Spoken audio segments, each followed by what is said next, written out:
정현정 오셨는데 네. 잘 되고 있어요? 네. 한 번 더 해야지.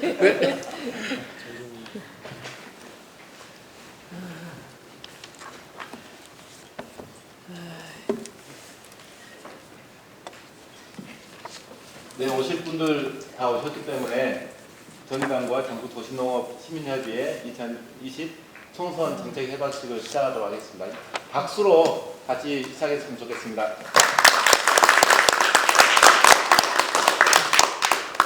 먼저 오신 분들 소개하고 바로 다음 순서 진행하도록 하겠습니다. 도시농업 시민협의회에서 오신 분들 먼저 소개하고 또 저희 당직자들 소개하도록 하겠습니다. 김진덕 협의회 대표님 자리하셨습니다. 환영합니다. 이복자 경기도시농업협의회 대표님 오셨습니다. 어서오세요. 네, 이은수 서울공동대표님 오셨습니다. 아유, 어서오십시오. 조은하 서울공동대표님 오셨습니다. 김충기 인천협의회 대표님 오셨습니다. 김성철 전국협의회 정책위원장님 자리해주셨습니다. 이종범 부평도시농업협의회 대표님 오셨습니다. 이경란 생활쓰레기 순환 도시농장 대표님 오셨습니다. 최승덕 전국협의회 정책위원님 자리해주셨습니다.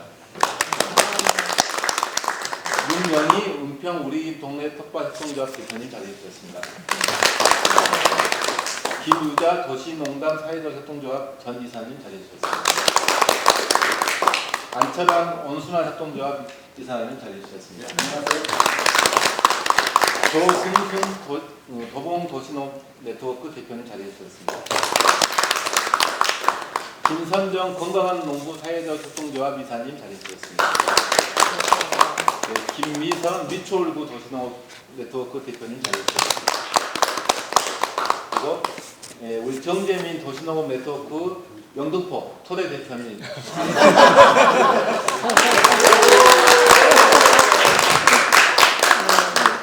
저희 당직 소개해드리겠습니다. 신상전 대표님 자리해주셨습니다. 네, 반갑습니다. 환영합니다. 저는 정의당의 농어민위원장 박은주입니다. 반갑습니다.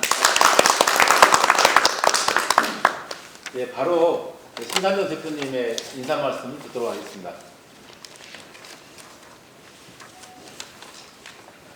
우선 정의당을 방문해 주신 도시농업 시민협의회 수도권이시네 주로 수도권 대표 여러분 진심으로 환영합니다.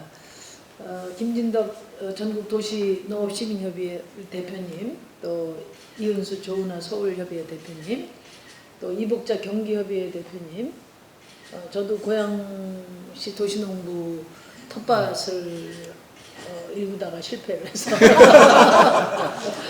거의 자퇴반, 퇴학반 그런 상태인데요. 어쨌든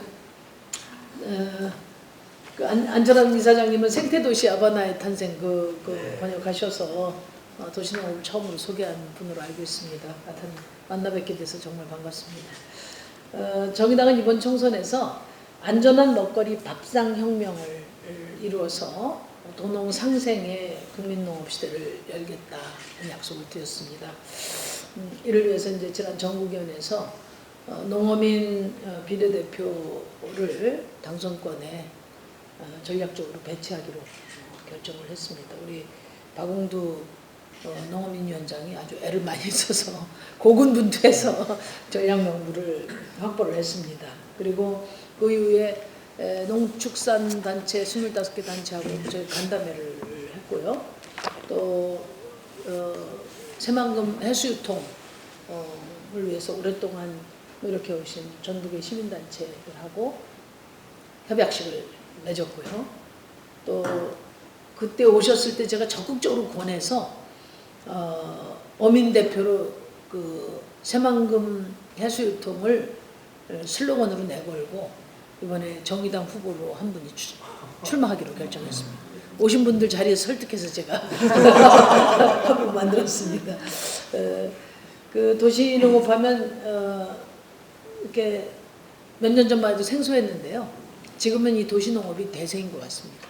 저희 고양시만 봐도 곳곳에 텃밭들이 많고 또 그게 단순히 그냥 취미생활이 아니라 이게 하나의 어떤 생활 터전으로 아주 깊숙이 자리 잡아가고 있다는 그런 생각을 하게 됐습니다. 근데 도시농업이 단순히 먹거리를 내가 생산해내는 것을 넘어서 그 도시 생태 환경을 회복하고 건강한 먹거리 그 자체가 운동인 것 같아요.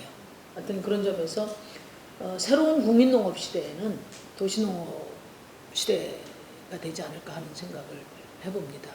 일단 그 제가 좀 아주 관심 갖는 거는 그저께 저희가 그린 뉴딜 경제를 발표를 했는데 사실은 녹색 산업과 관련해서 이 그린 뉴딜과 관련해서는 농업 분야가 빠질 수가 없다고 생각합니다.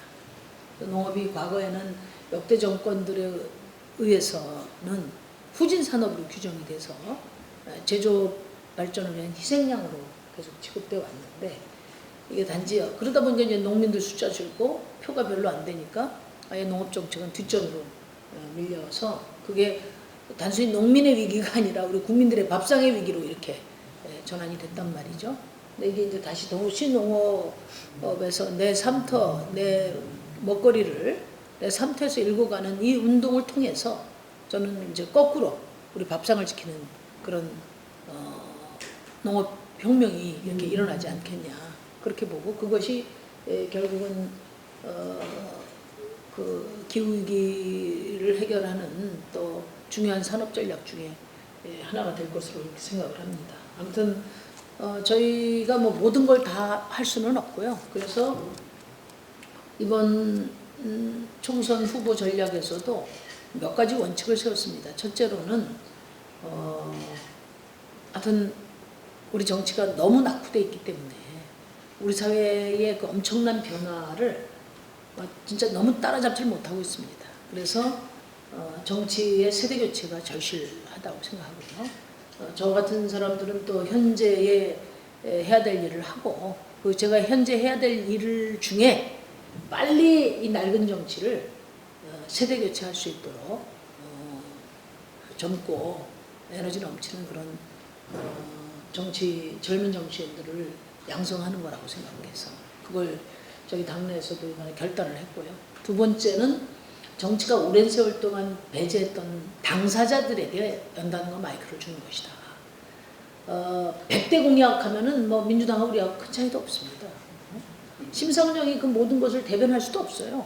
왜냐하면 정책은 사실 우선순위가 중요하거든요. 그래서 우선순위가 어떤 우선순위라도 이 당내에서도 그 우선순위의 절박성을 가지고 경쟁하고 싸워야 된다고 생각해요. 그런 점에서 이제 그 절박한 당사자의 목소리가 당 안에서도 또 이 국회에서도 그 우선순위에 사회적 약자들이 밀리지 않는 그런 목소리를 내는 것이 중요하다. 그게 정의당 대표로서 제가 해야 될 일이다. 이렇게 생각해서 이제 그 두 가지 하고요. 그 다음에 이제 솔직히 말씀드려서 우리 정의당이 이제 진보적 다원주의를 표방하지만 그래도 이번에 그 뚜껑을 열어봐야 알겠습니다만은 당내 노동 기반이 제일 확실한 것 같습니다. 노동조합 조직 같은 데서 표도 많고 또 그 지지를 받는 후보들이 또 약진할 수밖에 없는 그런 이제 상황인데 그래서 우리 당부터도 이 구성을 좀 더 다양화할 수 있도록 하기 위해서 이번에 시민선거인단 모집을 저희가 했습니다. 이게 뭐 진보정당 20년 그 진보정치의 원칙을 흔드는 거냐 이런 논란도 있었지만은 제가 대표로서 가졌던 생각은 우리 당이 진보적 다원주의를 충분히 골고루 대표할 수 있을 만큼 내부 구성원도 변화가 있어야 한다. 그 생각이 가장 컸다는 말씀을 드립니다. 아무튼 뭐 제가 얘기가 길어졌는데 아무튼 오늘 이렇게 와주셔서 감사드리고요. 오늘 협약식을 계기로 해서 도시농업을 위한 생태 복지도시를 구현하는데 여러분들과 또 정의당이 열심히 협력하는 그런 하여튼 그 결실을 가시화시키는 한 해가 되었으면 좋겠습니다. 감사합니다. 네, 다음에는 김진덕 도시농업 시민협의회 대표님께서 인사 말씀 드리겠습니다. 네, 이렇게 되게 어색한 자리 같기도 하고 어색한 자리 같기도 하고 그냥 편안하게 하세요. 네, 제가 떨지는 않은데 저희 전국 도시농업 시민협의회는 뭐 도시농업 시작한 지 한 15년 정도가 된 것 같아요. 그리고 여기에 한 60여 개, 70여 개 단체들이 함께 하고 있는데 주로는 이제 지역사회 안에서 풀뿌리 시민운동 이런 공동체 운동을 하던 단체들이 이제 도시농업에 대해서 관심을 갖고 이제 시작을 해서 모여진 데 전국 조직입니다. 오늘 대구 협의회 대표도 오라고 그랬는데 바쁘다고 오라서 좀 이렇게 수도권 중심으로 이제 참여하게 됐습니다. 도시농업이 시작한 지가 이제 뭐 이제 정책화되고 이러면서 한 10여 년이 지나고 보니까 이제는 도시농업의 참여 인구가 240만 명으로 이제 정부도 추산을 하고 있고 아주 많이 활성화됐습니다. 그래서 뭐 주말 농장이라든가 곳곳에 도시농업 실천 공간들이 확보가 되고 있죠. 근데 전국 도시농업 시민협의회에서 보기에는 지금까지의 도시농업이 1세대의 도시농업이었다고 하면은 이제 전환기를 맞이해서 2세대로 넘어가야 된다라고 하는 겁니다. 그래서 기존의 주말 농장 텃밭에 머무는 게 아니라 이것이 이제 뭐 생태하고 결합하고 자원 순환하고도 결합하고 그다음 복지하고도 결합을 하고 그리고 여가 문화, 건강과 힐링, 또 도시 재생하고 이런 것들이 다 결합될 때만이 도시농업의 진가를 이제 발휘하는 순간이 오는 거고 그것이 바로 농업이 갖고 있는 다원적 가치를 전 국민들이 이제 이해하고 확산하면서 우리의 먹거리의 중요성이라든가 우리 농업의 중요성 그리고 그것을 지켜나가는 어떤 농사를 하는 농부들 또 생태를 지키는 그런 지킴이들에 대한 소중함들이 함께 만들어질 거라고 봅니다. 그래서 저희 전국 시민협의회는 이번 정의당하고 이제 정책 협약을 하면서 기존의 1세대 버전이 아니라 새로 업그레이드되어 있는 도시농업에 대한 이제 정책을 이제 이렇게 만들어 나가자라고 하는 첫 출발을 뗀 것 같고요. 그래서 1세대는 나와 가족을 위해서 농사를 졌다고 하면은 이제 지금의 전환기의 도시농업은 지구를 살리는 도시농업이 돼야 된다고 봅니다. 그래서 그런 기후 위기에도 적극적으로 대응을 하고 그러려면 도시가 적어도 생태 도시로 변화되어야 된다. 지금의 남개발이라든가 자꾸 개발 공약들이 선거 때마다 난무하고 있고 그 안에는 경쟁과 자본의 논리만 이제 잡고 있고 어떤 인간이라든가 공동체 그리고 생명과 생태는 계속 이제 공약에서 다 멀어진다고 하는 거죠. 그래서 전국 도시농업 시민협의회는 그런 도시농업이 갖고 있는 본래의 그런 의미와 가치들을 이후에 확산해 나가자라고 하는 것들을 선언하면서 또 정의당하고 정책에 협약을 하면서 이런 부분들이 좀 더 당의 이제 정책 안에서도 또 우선순위 안에 올라갈 수 있도록 같이 노력을 하고 그리고 지역에 출마하는 이제 많은 후보들도 도시농업에 그냥 텃밭 몇 개 설치하는 게 아니라 이렇게 복지, 여가, 건강, 먹거리 다양한 거 결합시켜내서 아주 훌륭한 정책 공약들이 만들어지는 데 있어서 저희도 이제 전국 조직으로서 각 지역마다 이제 단체들이 있으니까 그런 부분들이 이제 지역 후보들하고도 같이 연계되었으면 좋겠다는 생각이 들고 우리 정재명 후보도 이제 우리 도시농부 초창부터 시작했던 그하고 그래야지 저는 농업이 살고 또 도시가 살고 또 국가가 균형적으로 발전하고 그래야지 된다고 봅니다. 그게 바로 국민농업의 시대라고 보고요. 그래서 그 국민농업 시대는 이제 소비자와 생산자를 구별짓는 게 아니라 모든 국민이 이제 도시농업의 이해 당사자, 아니 농업의 이해 당사자고 먹거리와 소중함, 그다음에 지구 환경을 지켜내는 그런 성숙한 이제 국민으로 가는 과정이다. 그래서 농업도 이제 도시농업을 함께 책임지고 갈 부분이라고 봅니다. 그래서 저희가 이제 요구하는 정책 이제 협약의 주요 내용이 그래서 도시농업을 통한 생태복지 도시의 실현, 그리고 도농상생의 국민농업 시대를 이제 열어나가자라고 하는 거를 제안 드리는 거고 오늘 그런 협약을 해서 너무 이제 가슴 뿌듯합니다. 그래서 이게 계기가 돼서 그런 이제 어떤 이거 구체적으로 이게 이런 비전이 실현될 수 있도록 같이 협력해 나갔으면 좋겠습니다. 예, 감사합니다. 예, 두 대표님께서 아주 소중한 말씀을 해주셨습니다. 예, 농업의 완결체, 농업농촌과 도시농업이 서로 만나서 완결체를 이루고 국민농업의 새로운 전환을 오늘 이 자리부터 시작하자고 하시는 두 분의 말씀이 우리 정의당이 또 만들어가야 될 그 농업의 새로운 희망이지 않나 이런 생각을 합니다. 이어서 그 총선 정책의 해박식이 있겠습니다. 양 대표님께서 준비하신 해박을 서로 교환하고 힘있게 정책 합의를 모아내는 그러한 시간을 갖도록 하겠습니다. 네, 사인 먼저 하시고.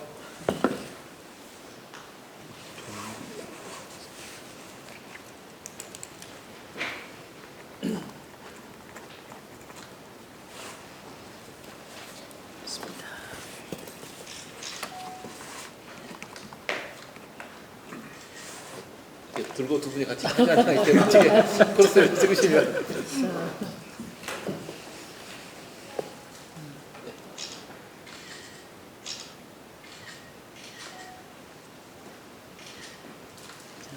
네.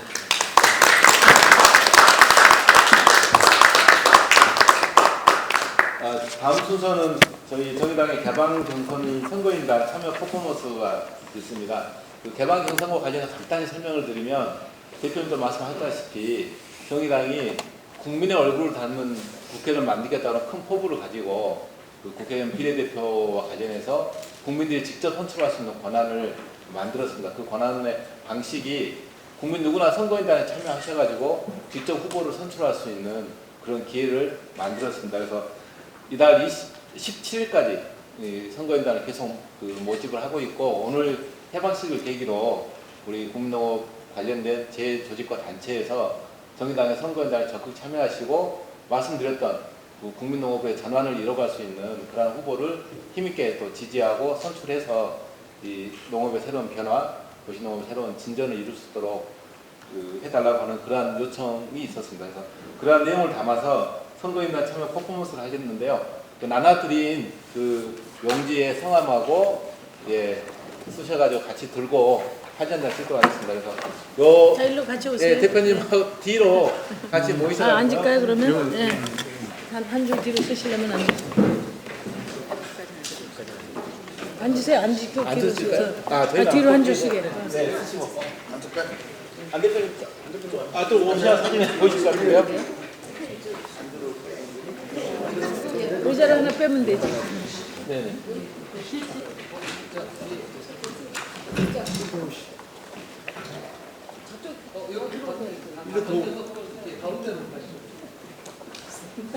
며칠 안 남아가지고 지금 17일까지. 마음이 바쁩니다. 그 10만 넘었다던데. 그럴까요? 화이팅. 이걸 이렇게 하지. 도시농업 파이팅! 예. 정의당 파이팅! 네, 힘있게 하겠습니다. 네. 도시농업 화이팅! 정의당 화이팅! 됐습니까? 네, 고맙습니다. 네, 다음은 자리에 앉으셔가지고 정책 협약과 관련된 그 제안 말씀을 청해 듣고 저희가 또 그 관련된 답변을 드리도록 하겠습니다.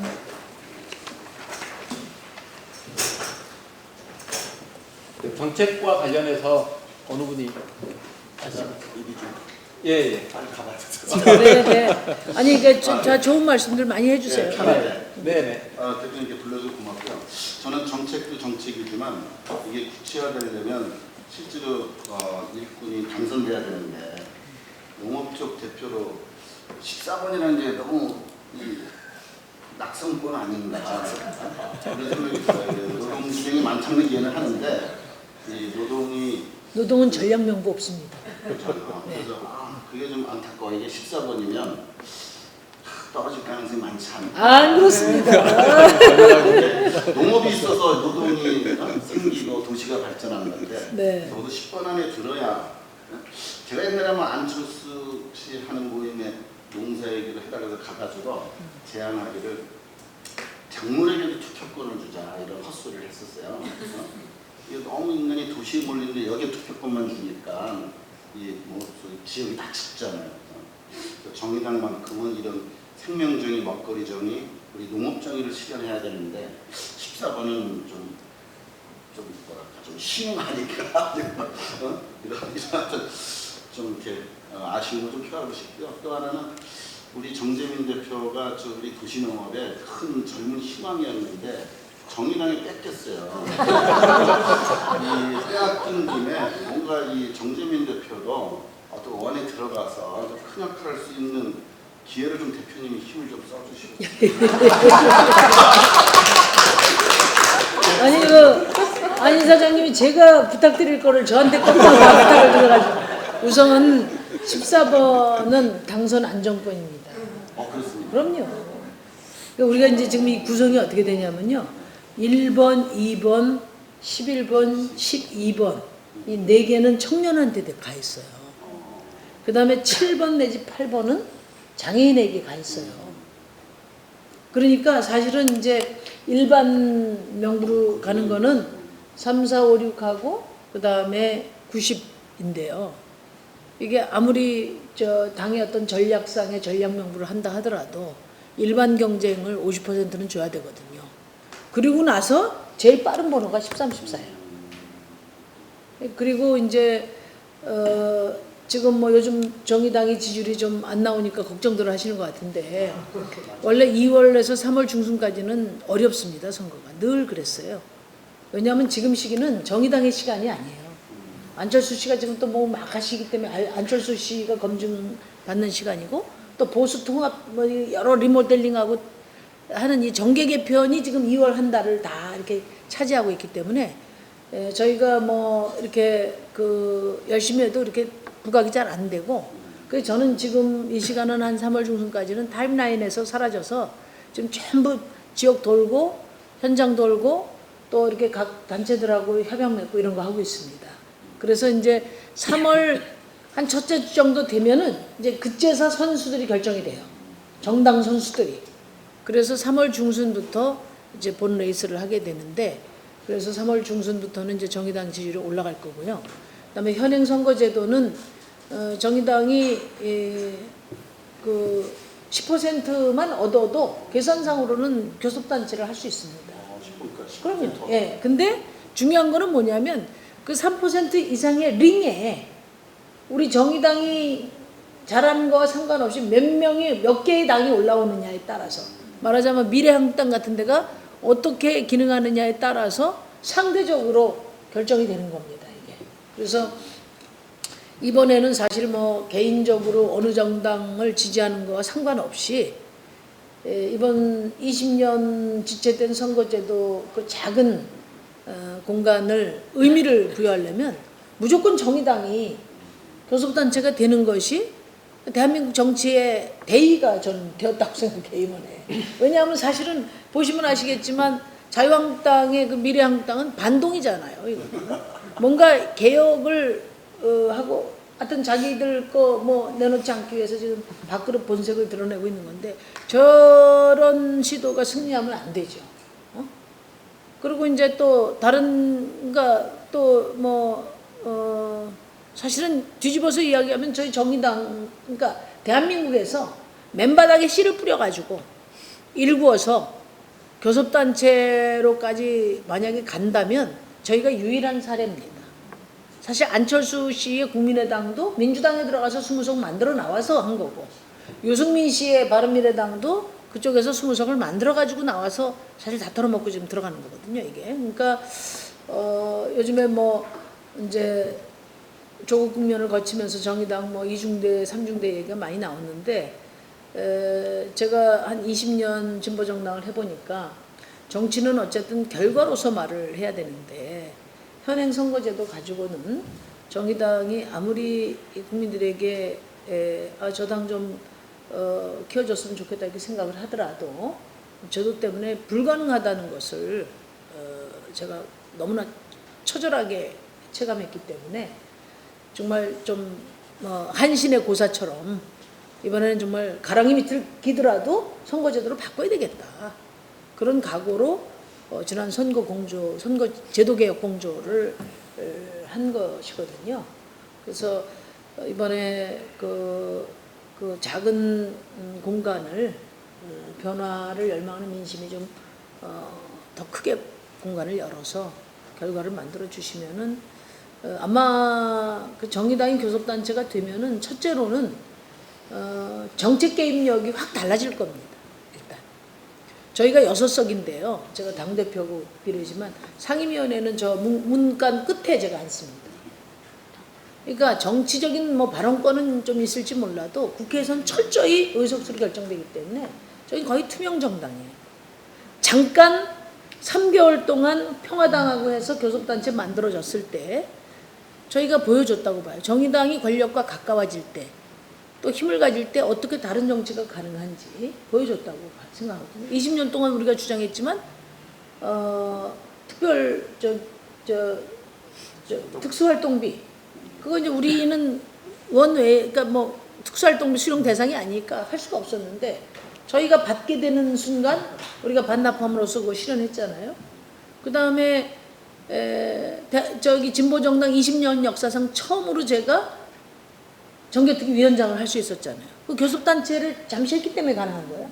그렇게 해서 20년 동안 하는 처럼 하다가 양당이 다 뒤로 물려버린 선거제도 개혁 정말 젖먹던 힘까지 해가지고 어쨌든 작은 결과라도 만들어냈지 않습니까? 정의당이 교섭단체가 되면은 모든 18개 상임위원회에 간사를 배정할 수가 있고 또 몇 개 상임위원장을 할 수가 있고 또 각 전문위원 파견도 가능하고 정부의 각종 그 정부 정책을 그 수렴한 위원회에 우리 몫에 또 인사 파견도 가능하고 그러니까 저는 뭐 굉장히 정책 개입력이 획기적으로 다른 당이 제3당 하는 거하고 다릅니다.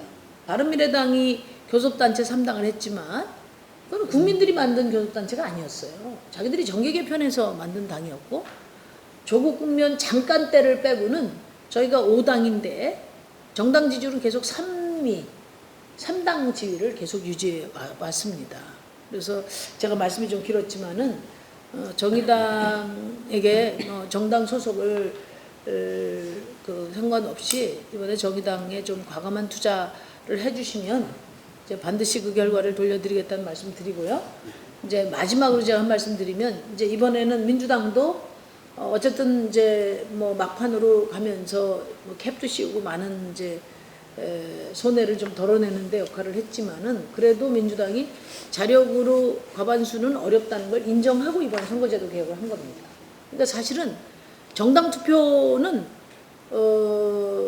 정당 투표를 통해서 범진보 개혁 세력의 파일을 늘리려면은 그거는 이제 사표를 안 만들려면 정의당을 찍을 수밖에 없다고 봐요. 물론 뭐 원내 정당을 찍어서 원내로 이제 만들어야 되겠다는 생각을 하시는 분들도 계시겠지만 이제 뭐 그런 것은 저희들도 좋다고 봅니다. 근데 어쨌든 이제 원내 정당 기준으로만 보면은 이번 선거제도 개혁으로 인해서 미래한국당에 주지 않으려면 정의당에 표 찍어야 됩니다. 지금 저희가 값지게 돌려드리겠습니다. 알겠습니다. 식사가 네. 과자 드리죠. 아, 네. 다음 12대는 꼭 12안에. 알겠습니다. 그 오해가 계신 것 같은데요. 저희 당에서 노무민 대표를 14번에 고정해 놓은 게 아니라 묶어 놓은 게 아니라 그렇지. 당내 경선에서 맞아요. 5등 나면 5번에 배치되고요. 10등 나면 10번에 배치되게 되어 있습니다. 그래서 막혀 있는 게 아니고 앞으로 갈 수 있기 때문에 우리 도시농업 네트워크에서 선거인단에 대거 가입하셔가지고 농어민 후보를 지지해 주시면 14번이 아니라 그 앞으로 올라갈 수 있기 때문에 그래서 아직 그 기회가 많이 있습니다. 그 중요한 말씀을 안 했는데 아, 제가 이게 아까 봤어요. 이게 1,500명이시더라고요. 이 중에 50%만 만약에 제대로 저 시민선거인단이 돼서 투표해 주시면은 제가 장담하건대 6위 안에 갑니다. 그러니까 무슨 얘기냐면 마지노선을 그렇게 했다는 거야. 그 밖으로 순위가 밀려나가면 글로 땡기겠다는 거고 그 앞으로 자력으로 득점을 하면 그 앞에 손권이 되는 겁니다. 그래서 저보다도 우리 안 이사장님 역할이 더 중요하겠죠. 네, 또 다른 정책적 요구안들 관련해서 말씀해 주시면 고맙겠습니다.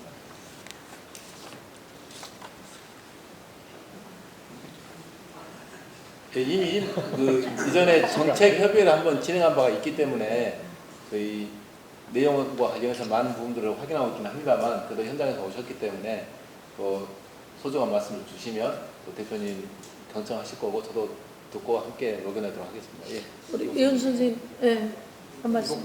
이복자 선생님. 이제 사실 뭐 도시농업에 대해서 다들 많이 알고 계시지만 좀 전에도 말씀하셨듯이 농업을 바탕으로 하는 도시농업이 사실 이제 운동성을 지니고 있는 부분들이 굉장히 많이 약화가 되고 개인의 취미 이런 형태로만 가고 있고 저희가 이제 뭐 전국 도시농업 시민협의회가 이제 도시농업법을 만드는 데 굉장히 큰 역할을 했지만 그 도시공원 및 녹지 등에 관한 법률이 개정이 돼서 거기에 이제 도시농업 공원을 주재공원으로 만들 수 있게끔 개정이 되었습니다. 근데 지금 있는 뭐 주말 농장 또는 뭐 공용 농장 이런 농장은 언제라도 없어질 수 있는 상황인 거예요. 그래서 이번 좀 정책에 그 뭐 자치구 하나 좀 순차적으로 늘려서라도 이 도시농업 공원을 좀 만들어서 그곳에서 이 도시 공동체 회복이라든가 또 뭐 도시 생태 회복이라든가 도농 상생의 교류장이라든가 이런 것들이 좀 구체화될 수 있었으면 하는 바람으로 대표님께 제안을 좀 드리겠습니다. 도시농업공원에 대한 어떤 그 상 같은 것은 이렇게 구체화되어 있습니까? 혹시?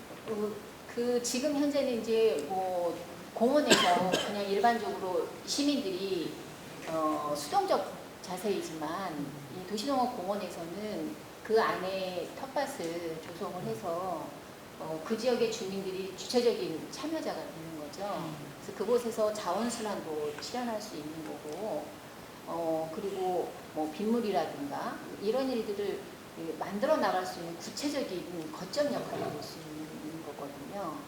예. 근데 이제 주말 농장은 단순히 개인의 경장 취미로만 그렇죠. 그치고 있죠. 그러니까 이제 제가 그 고양시인데요. 고양시에 이제 그 벽제 쪽 그 통일로변이 그러니까 이제 그 주거 난민들이 가장 많이 그 정착하는 곳이에요. 서울에서 인구가 계속 빠져나가고 있는데 1순위가 남양주고 2순위가 그 우리 통일로변이거든요. 그러니까 이제 그 공릉천변에 한 100만 평 가까운 절대농지를 포함해서 그 비닐하우스가 있잖아요. 그래서 제가 이제 김현미 장관 되고 나서 아니 그 대통령이 바뀌고 주거복지 차원에서 주택 정책을 한다고 하면 뭐 테크노밸리 이런 게 아니라 주거 난민이 가장 많이 몰리는데 서민들이 살 수 있는 걸 해야 되지 않냐. 마침 이게 공릉천도 좋고 그 옆에 절대농지가 많고 그 다음에 이제 그 건너편에 화훼단지가 있으니까 이쪽은 뭐 정부 입맛에 맞는 명칭을 굳이 쓴다면 스마트를 좋아하니까 스마트 팜 시티를 하나 만드자. 어? 안 됩니까? 안 됩니까? 왜요? 스마트는 저쪽에 친화력을 가지라고 이제 해준 거고요. 실제 생각은 뭐냐면은 거기 절대 농지를 굳이 바꾸지 말고 제 얘기는 거기에 서민주택 단지를 짓고요. 그 절대 농지 중간에 그것을 생태 농업으로 살리고 그 다음에 그걸 뭐 어떤 시범지구로 만들고 그 다음에 공릉천에 거기 그 갈대나 화훼도 좀 살리고 이렇게 좀 꽃과 농업이 어우러진 서민주택 단지를 한번 만들어 보자. 그걸 제 명칭은 이제 정부에는 그렇게 얘기를 했는데 그래서 예를 들면은 유럽 같은 데 가보면은 그 왜 뭐 꽃집 커피숍이든 아파트든 막 화분들을 쫙 이렇게 해놓지 않습니까? 그래서 제가 김영란법 이야기할 때도 경조사 그거 없애고 대신에 꽃을 일상화하는 제도로 바꾸면 되지 않냐. 학교나 관공서에서 꽃으로 다 단장하고 이렇게 하면 화훼농가도 좋지 않냐. 거기에는 아예 서민 주거 단지를 만들 때, 서민 아파트 단지를 만들 때 아예 아파트 층마다 이 화분 조성을 다 할 수 있도록 물 이거 공급도 하고 이렇게 아예 처음부터 설계를 그렇게 하고 말이지. 그 다음에 거기 절대 농지가 있는 곳 같은 데는 뭐 이러저러한 어떤 그 아파트 주민들도 참여하고 또 시도 참여하고 이렇게 할 수 있는 어떤 팜 뭐 어떻게 될지 모르겠습니다만 그런 식으로 하면 굉장히 이게 모범적이지 않냐 이렇게 해서 제가 이제 그 LH공사 그를 압박하고 있는데 스마트하니까 경기를 일으키신데 하여튼 제 원래 구상은 거기가 굉장히 좋은데 비닐하우스나 이런 걸 해서 농지를 없애버리고 다 주거단지로 미는 게 아니라 그걸 좀 살려서 서민주택을 하는 게 어떠냐 그런 모델을 하나 만들고 싶었거든요 제 지역에. 그래서 네, 그 공원 부지 그러니까 미집행 공원 부지라든가 네, 또는 뭐 공동주택 단지라든가 네네 그렇게 좀 말씀하신 거죠. 네. 네네. 하여튼 잘 알겠습니다. 네. 또 다른 분들 더 말씀해 주시기 바랍니다. 네, 시간이 많지 않기 때문에. 예. 서울도시노업 시민협회 이정수입니다. 일단 국회는 시스템을 만드는 거죠. 국가의 시스템을 법이라는 그런 건데 사실은 이제 법들이 굉장히 세분화돼 있어요. 근데 이제 그 도시농업과 이제 지금 여기 우리 공약사항에 잘 나와 있는 국민농업진흥법 제정이라든지 이런 것들은 굉장히 필요한 게 농민들은 줄어들고 도시민들은 계속 늘어나니까 이게 도시농업 농민 이게 아니고 그걸 포괄할 수 있는 그런 어떤 법 제정 이거는 그 대표님께서 꼭 좀 원내 진출하철과 전부 다 해서 꼭 좀 될 수 있도록 왜냐하면 큰 하나의 시스템으로 이제는 과거같이 그냥 이렇게 쪼개서 이 편 내 편이 아니고 온 국민이 농민이면서 또 도시민이면 이런 것들을 할 수 있는 그런 어떤 정책을 법을 좀 만들 때 힘을 좀 써주시기 바랍니다. 네, 국민 농업과 신설도 좋습니다. 네. 그러니까 지금까지 어떤 뭐 법 각 부처마다 과마다 만들어요. 그래갖고 사회적 농업법 또 어디는 뭐 급식농업 뭐 이렇게 만드는데 이게 좀 융복합적으로 해갖고 이게 국민들하고 이렇게 넓게 가야 되는데 그러지 않고 자꾸 부처가 경쟁하듯이 하다 보니까 다 나눠져갖고 서로 이렇게 큰 힘을 발휘하지 못합니다. 특히 농업 분야 같은 거. 그래서 너무 어려운 문제 같은데요. 저는 이제 제가 그린 뉴딜 이야기하면서 우리가 교섭단체가 되면은 이제 농축산위원회하고 네. 그 다음에 산자위하고 그 다음에 환노위 환경하고 노동을 좀 분리해서 환경위원회하고 그 다음에 산자위원회하고 에너지 전환이 중요하기 때문에 그 다음에 농업위원회하고 이런 식으로 해서 이 세 개를 이제 그린 전략 차원에서 단일한 프로젝트를 가지고 각 부처에서 논의하게 지금 말씀하신 것처럼 저희가 정권을 잡지 않은 한 우리가 이걸 어떻게 할 수는 없는 거고 너무 칸막이가 심하고요. 칸막이 심한 정도가 아니라 지금 우리나라 기재부는 그 경제부처가 아닙니다. 저기 예산권을 가지고 상원 노릇하는 데예요. 저기가. 그래서 그런 식으로 해서 조금 의원들의 어떤 개별 활동보다는 당의 전략을 실현하는 그런 그 팀제를 가지고 저희 활동을 하려고 생각 중이에요. 지금 말씀하신 것처럼. 국민농업이 된다고 하는 게 실은 이제 우리가 도시농업 하는데 도시농업과 시골농업을 나누는 느낌이기도 하고 왠지 경쟁적으로 나누기도 하고 농림축산식품부를 만났을 때 도시농업이 관련 공무원이 2명이라고 들었어요.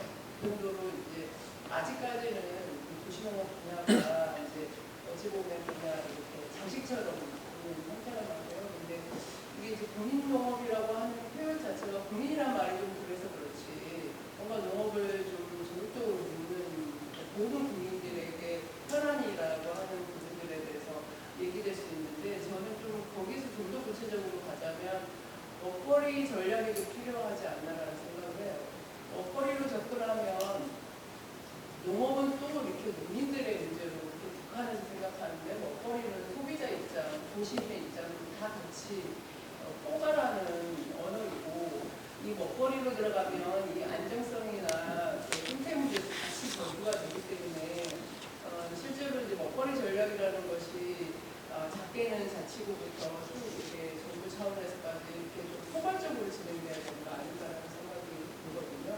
서울시는 이제 먹거리 전략을 뭐 세우고 그것에 대해서 이제 따로 이렇게 추진단을 꾸려가지고 이렇게 전략 사업단을 꾸려가지고 가고 있는데 저는 자치구들도 지금 계속 그걸 제안을 하고 있어요. 근데 일단 일반 주민들은 이렇게 텃밭을 하는 이유가 여러 가지 이유가 있지만 또 건강한 먹거리를 직접 키워먹을 수 있다는 거에 대한 장점이 꽤 크게 가지고 있거든요. 먹거리의 위험성이나 이런 부분들에 대해서 굉장히 인식함에도 불구하고 일상생활에는 전혀 적용되지 않는 측면이 많기 때문에 이거를 좀 이렇게 통체적으로 고민할 수 있는 어떤 체계가 좀 잡혀야 되는 거 아닌가라는 생각이 듭니다. 우리 김선정 이사님 생각이 저하고 똑같아요. 그래서 제가 국민안전먹거리위원회를 일단 급한 대로 만들어서 이제 강기갑 대표가 하고 있습니다. 이게 이제 과거에 뭐 농민이라는 어떤 계층을 중심으로 한 전략이 아니라 또 어떤 농업이라든지 어떤 한 산업 분야의 측면이 아니라 우리 시민들의, 우리 국민들의 어떤 보편적인 삶과 관련돼 있는 보편적 주제죠. 이게 안전한 먹거리라는 게. 그래서 이걸 중심에 놓고 나머지가 사실은 통합적으로 운영될 필요가 있다는 게 저의 생각이기도 하고요. 근데 지금까지 그렇게 이제 정의당이 그런 여력이 없었고, 그 다음에 지금도 이제 어쨌든 뭐 그런 지향만 이렇게 표현하고 있는 수준이에요. 그래서 이번 총선 후에 이제 이게 또 사실 이걸 전담하는 국회의원이 있어야 이게 돌아가거든요. 그래서 이제 만약에 이제 이번에 성과를 만들어서 이제 국회의원도 만들어지고 하게 되면 저는 이제 안전먹거리위원회 이거를 좀 세게 밀어볼 생각이에요. 이게 저는 뭐 요즘에 뭐 과거냐 미래냐 이야기하는데 미래 정치의 아주 핵심 화두라고 생각하거든요. 이게 지금 미생물이 아니라 지금 뭐 바이러스 위기인데 이것도 지금 생태 파괴로부터 비롯되는 것이고 이런 바이러스의 도전이 앞으로 더 심화될 거라고 생각하거든요. 그런 것처럼 이게 국민의 건강, 먹거리, 결국은 모든 위협이 그것으로 집중된다고 생각하거든요. 그래서 이 문제에 대해서는 저도 시민의 한 사람으로서 위협을 느끼고 동시에 정치인으로서 큰 매력을 갖고 이 주제에 대해서 그 다음에 또 어떤 시스템 변화를 할 때 우리 정의당 정부가 들어섰을 때 하게 되면 국민 먹거리 부처를 만들어서 안전한 거기에 어떤 통합력을 갖는 뭐 이런 여러 가지 상상력을 혼자 해보는데 아직 갈 길이 멀어서 이제 근데 어쨌든 현장에서 실제 그러니까 생산자와 소비자의 중간 그러니까 양쪽을 다 이해하는 세력으로 도시농업들이 굉장히 역할을 크게 할 수가 있어요. 그래서 이 도시농업이라는 것 자체가 이 먹거리 전체 전략을 기준할 수 있어야 되고 도시농업들이 매개가 되는 거거든요. 도시농업 시민협의회가 그냥 정의당으로 쑥 좀 들어오셨으면 좋겠어요. 아니, 제가 그냥 뭐 선거 때라서 말씀드리는 게 아니고, 저희가 이제 그런 이 분야에 대해서는 막 의욕이 넘쳐요, 저도. 예를 들어서 학교 급식 할 때도 이렇게 보면은 이제 교사들도 그렇고 이렇게 오이 같은 경우도 저는 이제 시골에서 살았기 때문에 오이가 옆에 주렁주렁 열릴 때 이렇게 꼬부라지고 뭐 한 거 이제 해서 씹어먹는 그 신선한 맛이 좋았는데 이제 슈퍼마켓 가서 이렇게 딱 고문당한 그 오이 있잖아요. 일자로 쫙 고문당한 오이는 사고 싶지가 않아요. 솔직히 말해서. 그래서 예를 들면 그런 것들도 그냥 있는 그대로 우리 아이들도 익숙하고 그런 그러니까 그런 안전한 먹거리 커뮤니티 같은 것들이 만들어지면은 우리가 생산하는 거 멋있는 것보다도 우리가 텃밭에서 생산한 그런 자연 그대로의 어떤 그런 먹거리에 대해서 식자재에 대해서도 인식이 달라지지 않을까 그런 생각들을 저는 많이 합니다. 그래서 제가 이게 너무나 중요하다고 생각해요. 그냥 가면 그냥 호박도 고문당한 호박 그냥 전부 고문당한 오이 막 이런 식으로만 참고로 19일 날 먹거리 연대와 재정당이 관련된 토론회가 있습니다. 국회에서 있고 말씀하셨던 그런 내용들을 어떻게 총선 의제화해서 각 당이 정책화할 건지와 관련해서 이제 토론회가 있고요. 거기서 또 방금 말씀하신 그런 주제와 관련해서 풍부하게 내용이 생산될 테고 그걸 또 정의당이 적극 정의당의 정책 강령으로 이렇게 만들어 갈 수 있을 거라고 생각을 합니다. 따로 19일 날 행사와 관련해서 제가 또 공지 한번 해드리도록 하겠습니다. 예. 마지막으로 한두 분 더, 예. 예. 이견아 선생님부터, 예, 짧게. 네.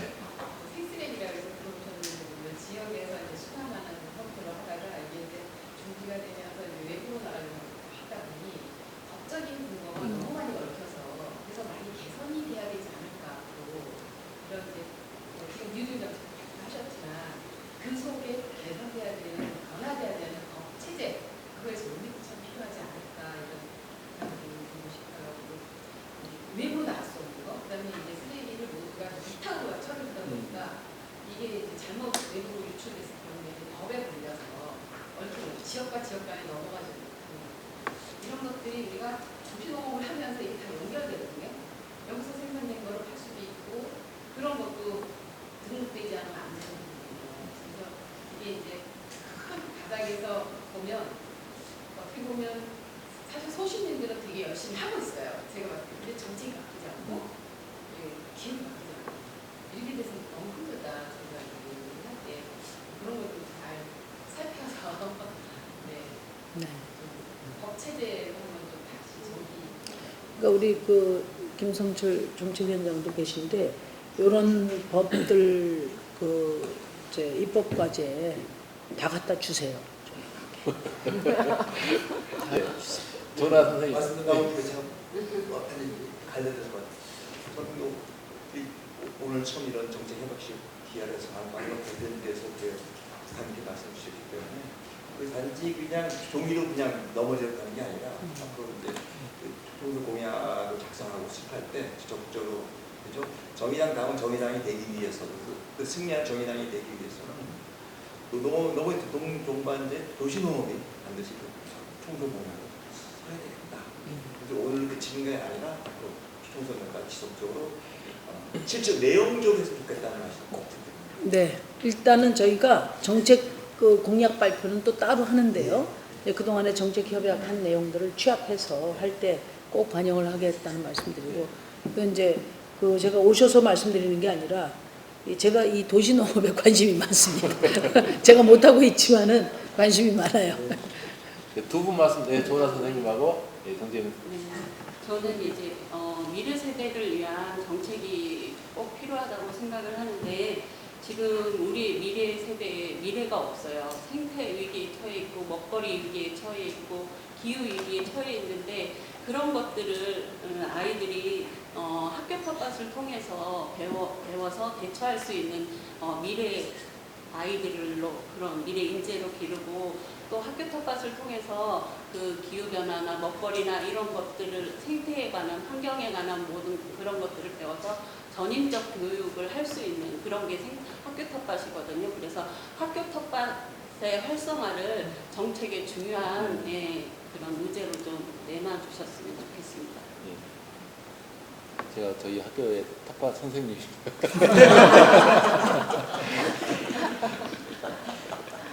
네. 예. 저도 학교 텃밭에서 아이들을 가르치던 선생님이었고요. 저는 오늘 이 자리에 이제 정의당 서울 영등포구가 국회의원 예비후보로 참석을 했지만 오늘 되게 반가운 마음으로 왔습니다. 제가 영등포 도시농업 네트워크 초대 대표였기 때문에 그리고 여기 계신 분들과 함께 도시농업 운동을 함께 해왔던 사람으로서 오늘 자리가 너무 뜻깊다 이렇게 생각을 하고요. 우리나라의 도시농업 그리고 안전한 먹거리 그리고 우리 농업이 실제로 지금 위기에 처해 있는데 이 농업이 살아나고 우리 국민 모두의 안전한 식량 자급 이런 것들을 실현하려면 이 도시농업에 대한 이해가 있는 사람이 반드시 국회에 들어가야 됩니다.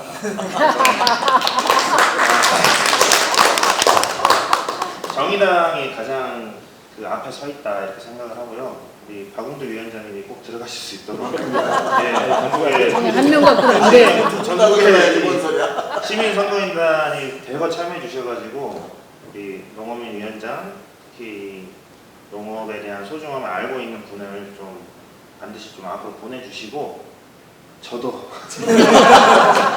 제가 벌써 4번째 출마입니다. 네, 저는 반드시 성과를 낼 수 있다 이렇게 생각하면서 여기까지 왔고요. 이번 서울 영등포구 갑에서도 저를 적극적으로 좀 지지해 주시고 전국의 도시농부님들께도 많이 알려주십시오.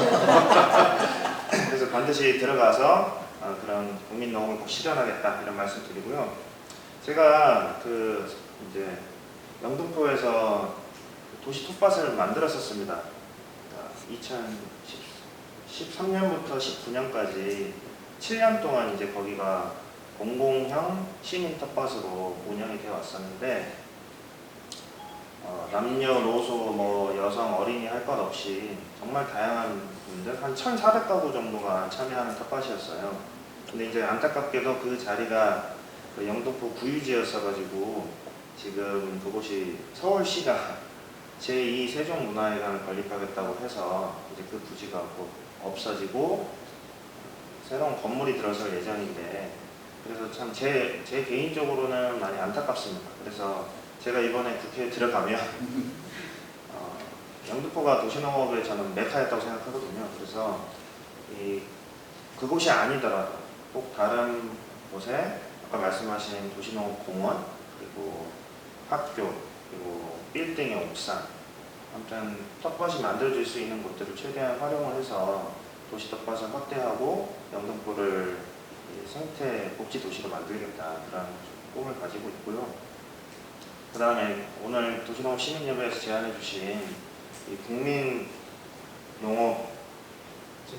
진흥법 이게 참 중요하다는 생각이 드는데 결국 농민의 숫자는 계속 줄어들고 있고 그리고 도시민들의 농업에 대한 이해가 없으면 사실 농업은 지속할 수가 없다 이렇게 생각을 하고 있습니다. 그래서 이 국민농업진흥법을 꼭 국회 안에서 공론화를 하고 이걸 입법화를 해서 도시농업뿐만 아니라 농촌농업까지 함께 살 수 있는 그래서 결국에는 우리 국민 모두의 안전한 먹거리와 식량 작업을 실현할 수 있는 그런 나라를 만들어야 한다. 그리고 그거를 제가 국회에 들어가면 반드시 추진하겠다 이런 말씀 드리면서 오늘 제 말씀 마치고요. 240만 도시농부님들이 꼭 정의당 시민선거인단으로 대거 참여해 주시기를 부탁드리겠습니다. 네, 고맙습니다. 이제 우리 정재민 후보 이제 저희 당이 그렇습니다. 이제 대학교 때 이제 진보정당 학생위원장으로 시작해서 20대 후반에 출마를 하기 시작해서 4-5번 출마를 하면서도 기회를 갖지 못하고 지금 50살을 앞두고 있는 사람들이 많아요.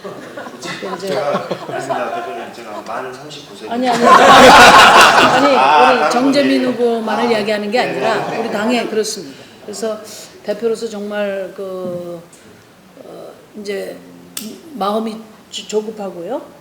근데 제가 이렇게 국회에서 보면 뭐 유명하신 분들 커리어 좋은 분들 정권을 잡았던 정당에서 그 화려한 커리어 갖는 건 그닥 어려운 일이 아닌데 이제 그런 분들을 여기 국회에서 보면 이게 정말 당 논리 자기 다음 재선 논리, 삼선 논리 이거 말고는 정책이고 비전이고 철학이고 끼어들 틈이 없습니다.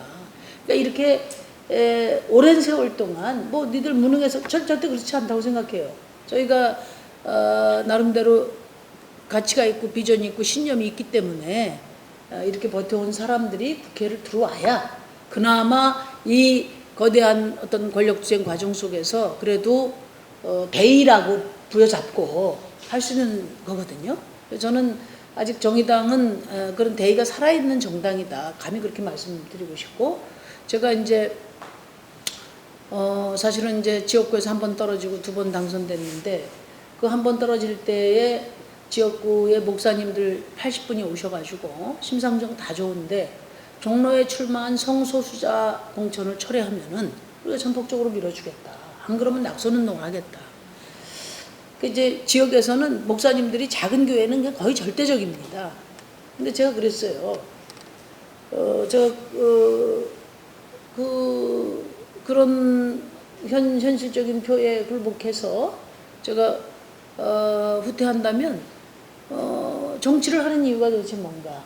진보 정당은 왜 존재하는가? 이런 생각이 있었고, 우리는 제가 공천하는 게 아니고요. 당원들이 공천을 합니다. 이렇게 답한 것이 그분들은 그게 익숙하지 않기 때문에 심상정이 거절한 걸로 돼서 제가 3,500표 차이로 졌습니다.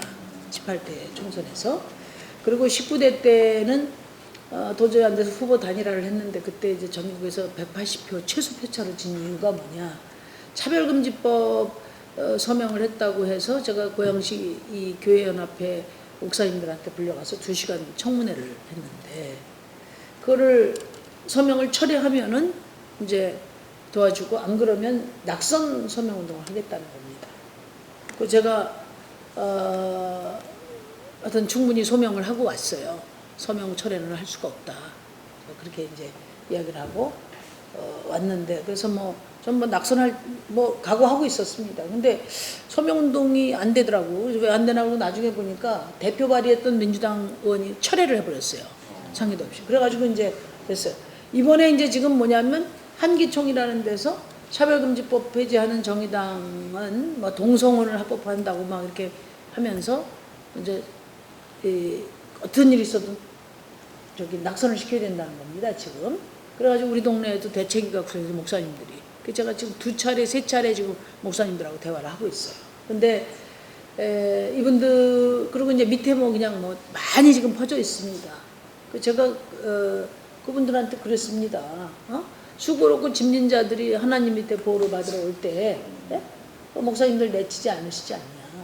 왜 심상정이 앞장을 서냐 이거야. 민주당하게 놔두지. 그래서 제가 한 얘기가 이 차별금지법은 노무현 대통령의 공약이고 민주당의 공약이고 다 그랬는데 정의당의 공약이기도 하고 제가 앞장선 게 아니라 다 도망가서 제가 선두가 돼버렸습니다. 이제 목사님들도 그런 어려운 사람들 내칠 수 없듯이 저는 성소수자가 객관적으로 존재한다고 생각하고 그들이 고통을 받고 있는데 어디 의지할 데가 없으니까 우리 정의당 당원으로 많이 들어와 있다. 그분들을 대표로서 그분들의 뜻을 대변해야 될 책무가 제가 있습니다. 개척교회 하시지 않았습니까? 저도 정치를 개척하는 사람입니다. 해가지고 이제 열심히 지금 이제 이야기를 하고 있는데 저는 이제 그냥 그런 상태 이제 그렇게 사실은 의석을 놓고 사선에서 사실 이렇게 지금 해오고 있는데 일각에서 정의당이 민주당이 2중대니 3중대니 이야기하면 제가 속이 상해요. 실제 이 정의당이 여기까지 오기까지 어떤 과정을 거쳤는가. 사실 선거제도 공조를 위해서 불가피한 선택을 저희가 했습니다. 그건 제가 국민들에게도 말씀을 드렸고 그러나 우리가 그것도 가치와 어떤 비전을 저희 역량만큼은 하려고 필요해서 한 거거든요. 그래서 저는 이제 우리 정재민 후보가 이렇게 지금 네 번씩이나 도전해서 이렇게 하니까 우리 꼭 지역구에 나는 지역구 아니야 이렇게 생각하고 안심하지 마시고 지역구 아니라도 줘야 될 게 많습니다. 돈도 줘야 되고 돈도 해줘야 되고 그래서 많이 좀 도와주십시오.